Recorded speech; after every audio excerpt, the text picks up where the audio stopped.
How's it going, guys? Good. Okay, so I am Patrick Hartley. I have been coming to these meetings for a little bit now. I got my first development job last year after self-teaching for a little less than a year, and I've been working in Angular for about a year as well, so I'm pretty comfortable with it. I work with it every day at my job. A lot of what I'm going to show you, we do every single day, so this is real-world type stuff. So we're just going to dive into it. And I want this to be real loose. I want it to be real friendly, conversational almost. So if you guys have any questions in the middle, feel free to raise your hand. If you have any questions at the end, I'm going to try to leave time for that. I might even throw you guys a few questions. So I'm just going to review real quick kind of the difference between a multiple page website and a single page application. So a multiple page website is every time you click on something, every time you go to a new page, you're going to the server and you're grabbing the HTML file, the CSS file, more than likely a JavaScript file, and you're getting those from the server. Your browser puts them together and shows you the page that you see. When you go to another page, that same thing happens over and over and over and over again. A single page application saves us from doing that over and over again by giving you a lot of it right up front. On smaller applications, it may give you the entire thing up front, and the only thing that is being grabbed from the server is if you're getting information from the back end, posting information to the back end. But as far as the CSS, HTML files, those are all compiled up front and given up front. The load time is a little bit longer, but thanks to caching and stuff like that, every load after that really is not that bad. Routing is how we implement that. Everything is given up front, and routing is a way for us to switch out the components within that single page or that single view. So I put out there on the Slack, and I put out there, I think, on the Facebook. If you guys want to code along, some people on the Twitch may have done it as well. I didn't check to see on my GitHub if anybody had actually done it, but we're going to work with a sample app. It's going to be kind of like a Game of Thrones Wikipedia page a little bit. It's real simple. I just threw it together in no time. It's kind of an attribute to how quickly you can throw an app together through Angular, really, because this took me almost no time at all to put together. But we are going to wire it together and get our routes together, and we're going to do that all together. This is spoiler-free as well, so in case anybody isn't up to date, doesn't know who's dead, who's alive, whatever, this should be completely spoiler-free, so don't feel like you have to turn off or leave if you're not up to date. This is the layout that our application is going to flow. We're going to start with a welcome page. It's just kind of a fancy-looking splash page. That's actually it. From there, you're going to actually enter the site into a dashboard. From the dashboard, you have three options. You can go to a people page, a places page, or a things page, and these pages just kind of give you things that you're able to search through. Upon clicking on one of these things, it's going to take you to a detailed page that gives you a little bit more detail about that person, place, or thing. I will say up front that the only components that are completely built out, I didn't know how much time I had, so the routing that we are going to go through together are going to be from the splash page to the dashboard, to the people page and the people detail page. The places, things, and those detail pages aren't completely put together. Like I said, I didn't know how much time I was going to have. And honestly, once you've done the people to the people detail page, everything after that is pretty much redundant, and it would just be me repeating myself 2 more times, which can get pretty boring. But hopefully after this, you guys know enough to where maybe you can go on and implement your own people or your own places and things page and wire those up together on your own. Okay, so the setup and routing with Angular, the first thing that we're going to do together is we're going to set a base href on our index HTML page. We're going to import router into Angular we're going to do that via the app module TS folder or file, and then that gives us access to a number of directives, including the router outlet, which we're going to use, and we're going to set up our very first route. So we're going to get started with that. Let's go ahead and do that. So here I am. I'm in our index.html file. After the head tag, we're going to add a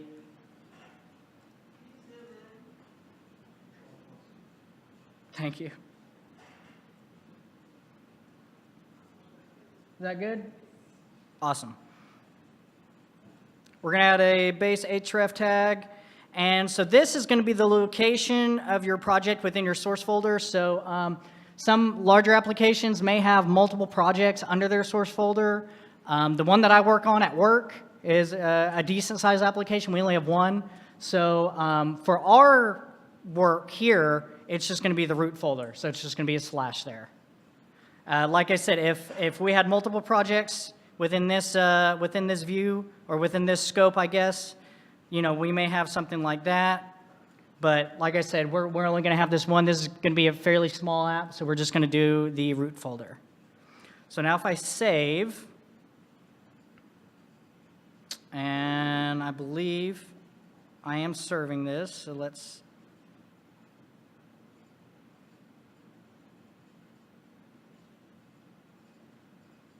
And there it is. So that's popping up. Now, you may be asking yourself, why is that popping up if we haven't actually routed anything yet? So there's a really good reason for that. Right now, if you go to our app component HTML, we are serving that component as through a directive. So right here, this is telling me this is what I want to see in this container. And we're specifically calling out the welcome component through that area. But that's not what we want to do. We want to be able to serve any component that we want through that location or through that area there. So what we're going to do is we're going to take this out. We're not going to call it directive or directly here. What we're going to do is we're going to go into our app.module.ts and we're going to import our router module, and that is located in Angular/router, and we're going to import that in our module imports.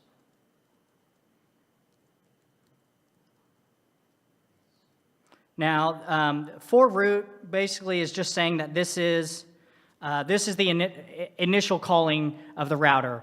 It's important to know that the router in Angular is a single instance. Wherever you use router, you're using that one instance. You're not creating multiple instances of a router. So when we use for root, that's just telling us this is the first time that we're implementing router. In larger scale applications, you would have multiple module files that for each feature are going to have their own routes, and from there you would call the for child.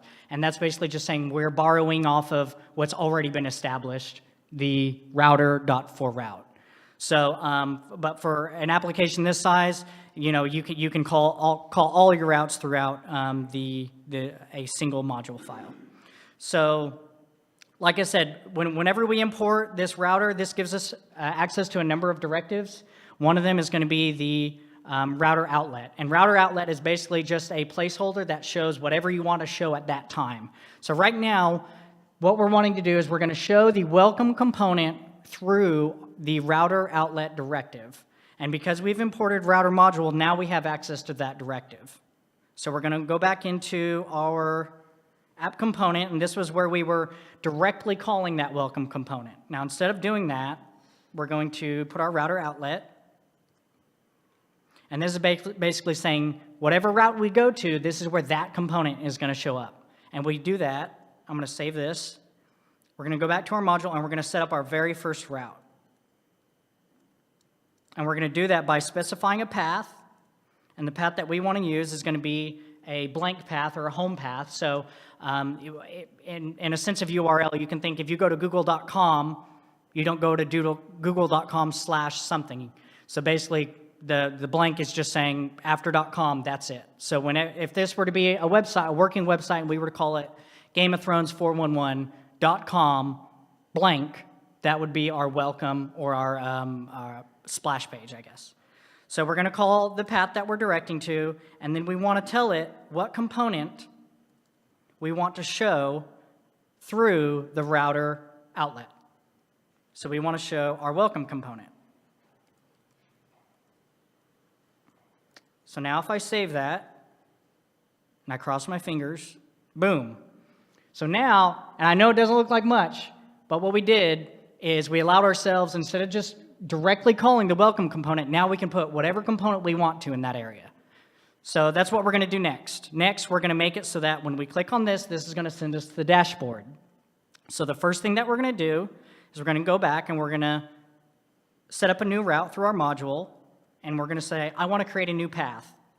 The path that I want to create is /dashboard, and actually I forgot, whenever you're specifying your paths through your module, you don't put any leading slash. So we're just use the slash in your head, and we want to go to a dashboard route, and then again we're going to specify what component we want to show, and the component we want to show is the dashboard component. Okay. Now, how do we get there? Whenever we click on the button, we want to make sure that we're able to go to that component. Because what Angular does is a little bit different. So in multi-page websites, whenever you do the URL, basically that's a file structure. Whenever you go to google.com, Google is a bad example because it's different. But if Google was a static page kind of website, if you were to go to google.com and put /profile, it's looking in a profile page for the HTML, CSS, and whatever that goes along with that folder structure. Single page applications don't do that. Basically, the framework itself reads the URL and will attach that, or we'll read the URL and go, okay, do I have a component, Angular specifically will do this, do I have a component that matches that URL? So whenever we click on this, basically what we're going to do is we're wanting to change the URL so that Angular picks up that we've changed it, and it will now route to a specific component that we want to show through the router outlet. So that's what we're going to do. We're going to, this is our welcome component. So within our welcome component, we're going to go to the HTML. There are two different ways that you can route through an Angular app. One of them is through the HTML using a router link property, which we're going to show here in just a second. And then another way you can do it is to do it programmatically. Right now, we're just going to do it through the HTML. We'll do it programmatically here in a little bit. So on our button here, we're going to add router link. Or is it route link, I think.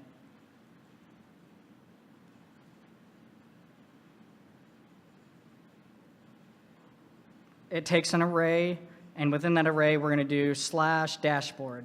So like I said, in the module, you don't put the leading slash. Pretty much everywhere else, you are going to put the leading slash. So now we're going to save. And let that load. And when I click on this, boom, it's going to take us to our dashboard. This is really simple, so don't judge me too much on how it looks. So what happens there, as a quick refresh real quick, is whenever we click on that, this is going to change the URL up here to /dashboard. Once the URL is changed, Angular looks at the URL, says, okay, I see you went to /dashboard. I'm going to go look to see if you have that route listed and that component listed. So what it does is it goes to your module file, and it'll run down these here where you've specified the routes, and Angular will see, aha, dashboard. Okay, what component did you want to show with dashboard? You wanted to show the dashboard component, so it loads up the dashboard component through the router module. So as a fail-safe, one thing that you definitely want to do is if somebody wants to skip all that, and somebody wants to go to, say, oh, well, I already know what character I want to go to. So I'm going to go to this site /Jon Snow. That didn't work because that's not one of the paths that we set out.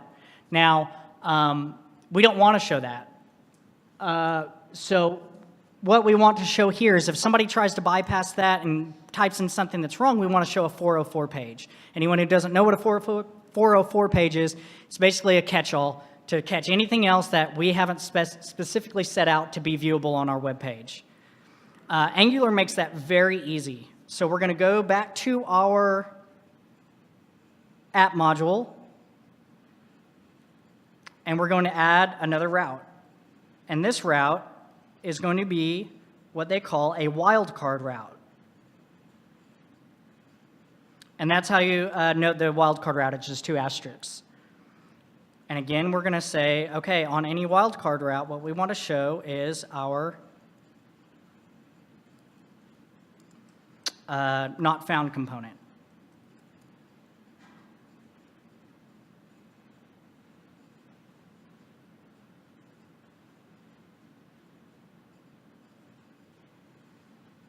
So now, there is our landing page. If someone wants to try to bypass some of this and go to Jon Snow, we don't have a Jon Snow route, and now we've directed them to a 404 page. So now, just to make sure everything's still working, we're going to go back to our splash page, and that's not working. We can't get to our dashboard page, and there's a very good reason why.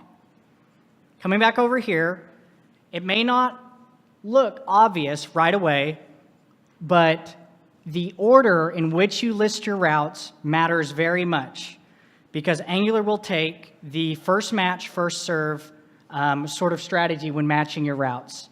So if I'm Angular and I'm reading here, I go, okay, at the root, we're going to show the welcome component. And then once they get to that wildcard, Angular says anything that you haven't specified, that's what a wildcard is, we're going to show the not found component, and then it stops.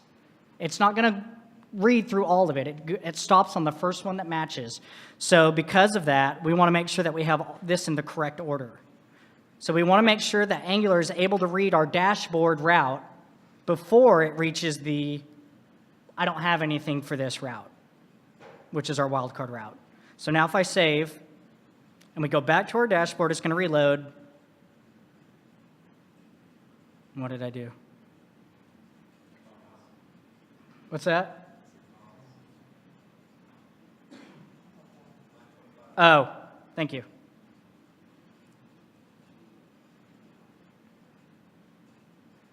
I wish I had a group of these people like at work every day.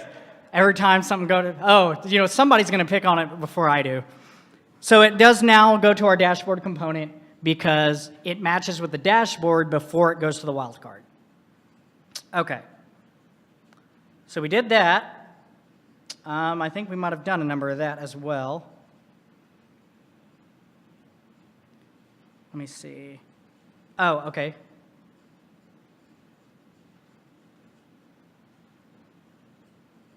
Okay, so we went through how to link to your routes through the HTML. Now we're going to do it programmatically.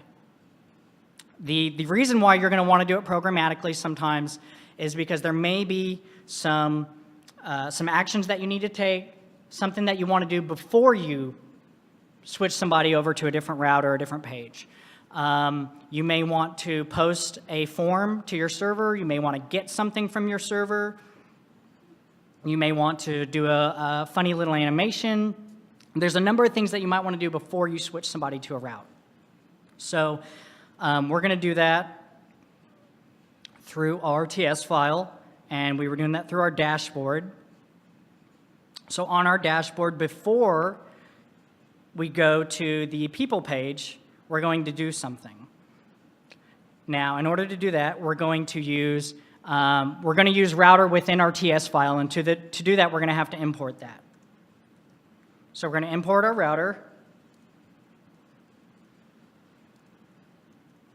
If I can type that, there we go. And that again is going to be from same place, Angular router. To do that, we're going to inject this into our component constructor. So this is basically just saying we've imported it, and within our constructor, we're just going to say, okay, we're going to use it now.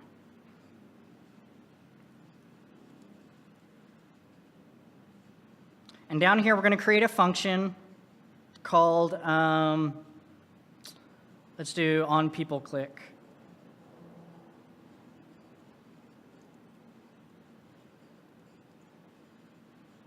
And I can't think of anything with this application that we might want to do before we route, so we're just going to print a message at the console.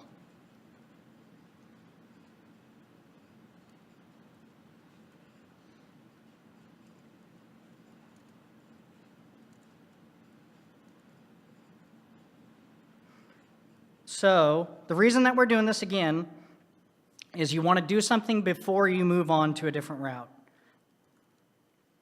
We're going to use our router, and we're going to use navigate, and then we're going to list the route that we want to change in the URL. So here we want to do people. So that when we click on, when we implement when we initiate the on people click, this is what it's going to do. It's going to print a message to the console saying, let's go to the people page. And then after that, it's going to change the URL, in which case Angular is going to try to match it with a component. So in order to make sure that it works, whenever we click on it, we're going to go to our HTML. And on the people icon, we're going to add the click event.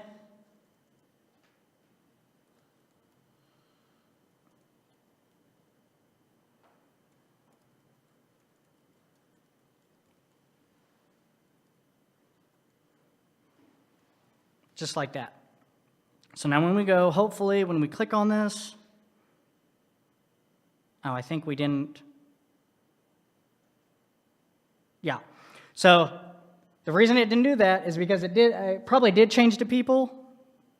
No, it didn't. But anyway, we want to make sure that we include the people in the list of routes. That's what Angular didn't notice, that we were trying to change that. So the path that we're trying to use is people. And whenever we use that route, we want to make sure that we show what component? The people component.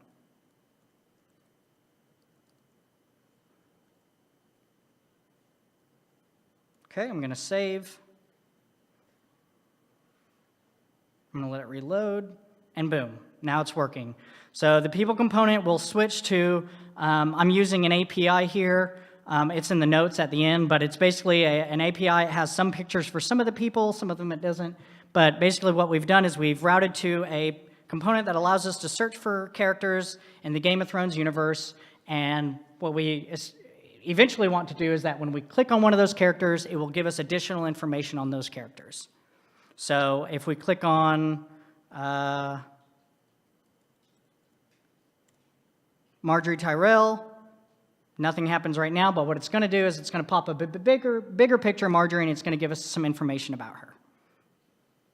So this leads us to another way to call our routes is by passing, using parameters within our routes. This allows us to pass a very small amount of information from one route to the other, from one component to the other through our route. So a way to do this, most of the time this is going to be used with IDs, identifiers for details, stuff like that. It can be used for query parameters to limit kind of what you're searching and stuff like that. But in our case, what we're going to do is we're going to specify the ID of a person that we're wanting more detail about. It's going to put it into the URL, and it's going to show the details page. So we're going to implement that real quick. So we're going to do that through our, we're going to go back to where we're marking all of our routes.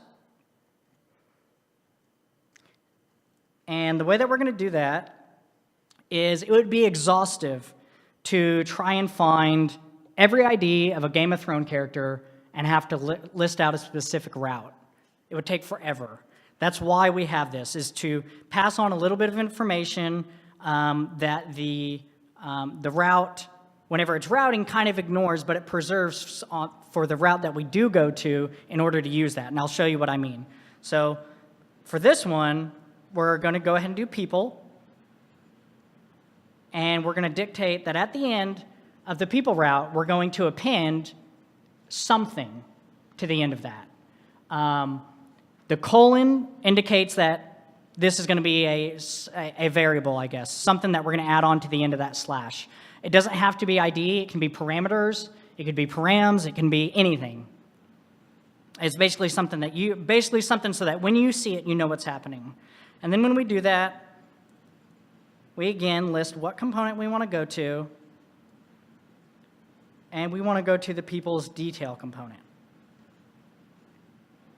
And we're going to save that.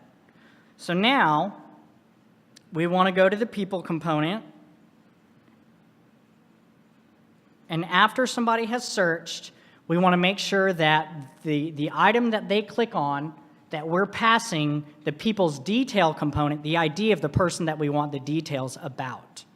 So to do that, we're going to go down here, and this, I think Megan touched on it a little bit last week. For those of you that don't know, this is an ng for loop. This is basically a way that Angular creates multiple divs based on an array that's set up through the TS file. So I'm going through every character that it's giving me that's filtered out through the search, and you can see that through the search filter, and creating a div. And within that div, you can see that we have an image with a image that is supplied by the API here. We have the name of the character. And so what we're going to do is we're going to get the ID of the character and append that onto the end of our route. So we're going to come here, and we're going to do our router link like we did before.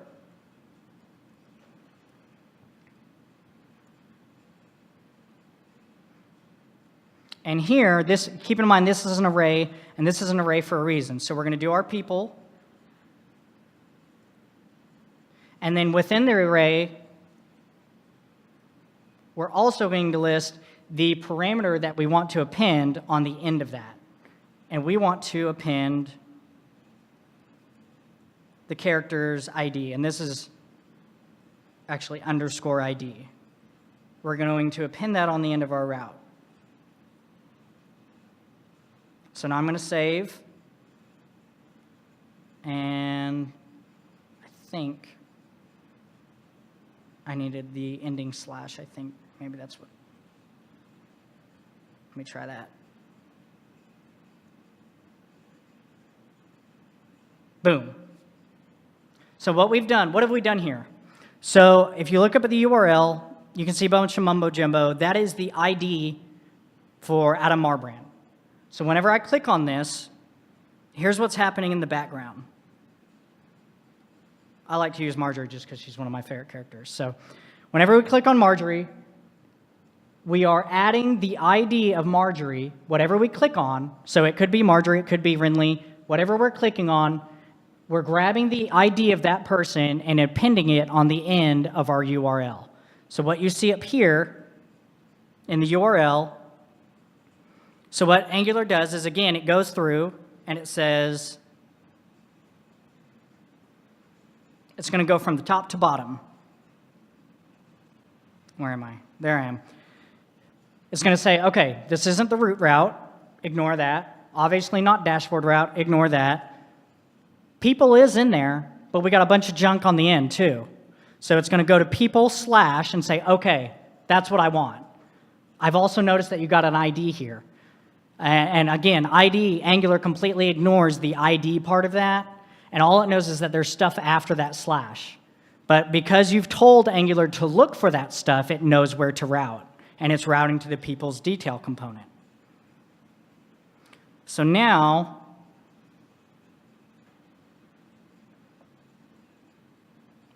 so that's how we're able to get to the people's detail component. And this lists the person's name, the person's image, and if you go to the actual component, you can see once again we're getting this all through the API.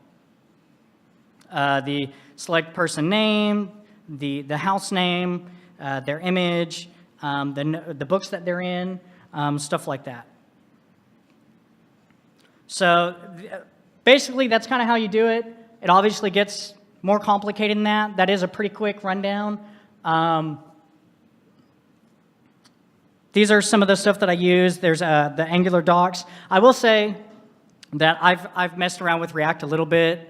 Honestly, React and Angular are really kind of the only two frameworks that I've really used, but I will say that Angular's documentation is phenomenal. They do a really great job of explaining it to somebody who's not very into this. reading it, it just sounds like the way that a normal person would explain it to you, whereas not all documentation period is like that. So that's really great. My work gives me a subscription to Pluralsight courses, and Angular Getting Started is kind of just a good 101 on everything Angular. Angular routing is done by Deborah Carrata, and she is just phenomenal. Everything I've ever seen from her, she, again, is very good at just kind of explaining stuff like a normal person would. It's not very technical. And the good thing about her is she uses the terminology over and over again until it really becomes ingrained and you start to recognize what all those really complicated words mean. This is the link to the Game of Thrones API that I've been using, and then this is my Twitter down there if you have any questions or anything like that, or just want to follow me, then you can do that as well. Like I said, that's a quick 101. If there are any questions or anything like that. Can you show the detailed page of reading in the route, kind of reading the route and passing to the API? I'm sorry, how I'm... On your detailed page? Yeah. TypeScript? Oh, yes. Oh, yes. So basically, in Angular, there are lifecycle hooks, and that's basically the life cycle of a page, the creation of the page, anything that changes, and the destruction of a page, and it gets a little bit more technical than that, but those are kind of the most commonly used ones. So ng on init is used on the creation of the page, what do you want to do? And here I'm saying that I want the person ID to, this is a way to get the parameters from the, so let me start over, I'm sorry. So it'll go to this route. What I'm saying here is that within this route, there's a parameter, and it's called ID. I want to grab that ID from the URL, and this is me using it to get that ID, that person, from the API that I'm using. And this is kind of hidden by a service that I'm using, but basically I'm saying, get this person by their ID number, and when I subscribe to that is when it fires, and it does that. And for each object that comes back, and it should be a singular object, that's another thing, is when you do stuff like this, you want to make sure that if you're doing it by ID, you're getting something that's unique to that object, that person, that place, whatever you're trying to do, so that it only brings back that one object. And for that person, for that ID, I'm going to apply that. And here I'm saying these are the books that I want to apply on the front end, so that I know which books I'm going to show. This selected person over here, you can see that I'm attaching that to the, let me see, selected person. There it is, selected person.data.house. So that's basically just applying that object that I've gotten back from the API to the person within my TS folder or file, and then on the front end, I'm displaying their name, their image, stuff like that. Did anybody have any other questions? Oh, yeah. Do you have a problem to do with the data when you use the number? Let's say we have a database that details one town, just say Denver. Do you have a problem to do that? Take too long to do the data? So the question was if we have a very large database with and if I get the question wrong, please correct me. If we have a very large database with thousands of items, you know, how long does it take to get that, I guess, right? The answer is really no time at all. And it really depends on the database, what it's running on. But for the most part, when you're in a work environment, hopefully your job is set up to where everything's running pretty quickly, and you have people who are doing very well, you know, not people kind of just throwing stuff together. It takes almost no time at all. I know with my specific job, I think we have thousands and thousands of, we at least have hundreds of clients. We have thousands upon thousands of users. And the time it takes for a page to load, we have a specific page that will show user details so that they can change their password, shows their address, stuff like that. To load that takes less than a second. And it all just acts really quick. And, you know, when you first get started, that's something that you kind of take for granted and you don't really know. Because I know when I first started, I did a lot of cycles on how to make something really efficient. And, well, I want to search for it this way because if I search for it this way, it might take too long. And my senior told me, you're spending way too much time trying to save time because it happens so quick that it's something you just don't need to worry about. I mean, probably back when all this stuff first started happening, it was something that people were really concerned about. How do I make sure that I'm asking for these things in the most efficient way possible, and so that I'm not having to make multiple. One thing that I did is, can I get the most amount of information in one call to my server rather than having to go back and forth for a number of things if I needed a number of things.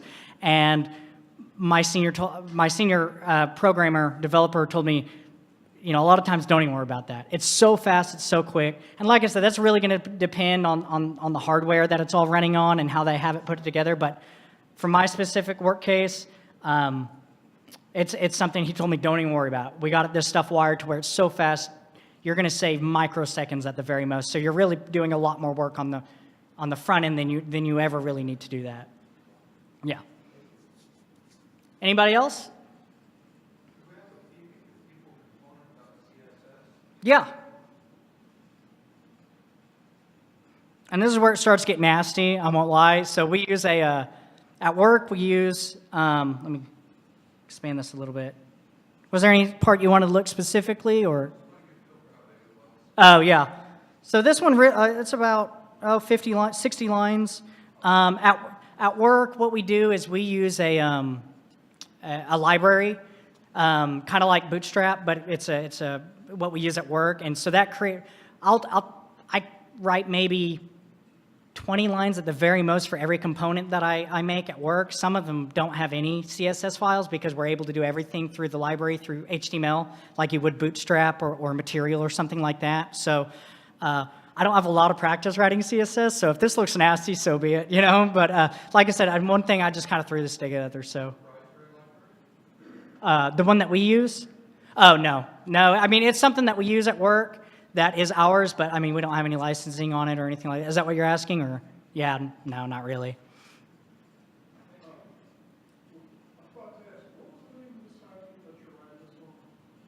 The site? Are you talking about the framework that we're using? Yeah, it's Angular. And there's multiple forms of Angular. We've probably gone over this before, but this specifically, I think, locally I'm running Angular, I want to say 4. So Angular, the original Angular, Angular.js is what it's referred to now, used vanilla JavaScript. And from what I understand, it's fairly different from Angular 2 and on. Did you have a follow-up question? I'm sorry. Oh, so yeah, everything 2 and on is written in TypeScript. That's why I should have said that before. If the logic looks a little funny, it's written in TypeScript, not JavaScript. And TypeScript is a superset of JavaScript that is type-specific, I guess, for lack of a better word. It's not dynamically typed like JavaScript is. I mean, it can be, but that's not how it's designed to be written. And unfortunately, going from Angular.js to Angular 2+, you have to rewrite the entire app, from what I understand, unless there are some tools that I've learned of since then. But I think that's why Angular may not be maybe as popular as React is right now, just because of that, because I do find it incredibly easy to work with. And I have to say that after working with TypeScript, I really never want to work in JavaScript again. It's a big jump, and then once you're there, it's just, it feels like, I don't know. It's hard to explain until you've made the jump. But so I work on HackerRank and sometimes, and working on JavaScript problems after that, I totally forget how to write vanilla JavaScript, so it takes me a little while to do some of those problems, but it's something that I don't like to go back from. I don't like vanilla JavaScript anymore. So, did anybody else have any other questions or anything? Feel free to ask me questions afterwards. Yeah. Yeah, the search function. So, this isn't necessarily the scope of this. So, and honestly, we only do so many pipes. So this is basically a pipe, and a pipe is a way to manipulate data that you're using within Angular. And let me show you real quick. So within our people component, let me see. Oh, I think so this is actually, I planned on writing the entire site, and because I didn't get to implement this and everything. But this is what we call a pipe in Angular, and this is basically just a way to filter out certain types of data. And what we've done here is within, What am I looking for? Oh, I am looking for this. So here I'm using the search filter, and that's what I called my pipe, and that's indicated by the pipe there. And this is the kind of a parameter that you give that pipe to work off of. And I've used what I called the search string, and that's basically what you're typing into the search area. And so based on that, what it's going to do is it's going to go to the, I lost it. It's going to go back to the pipe. Oh. And where am I?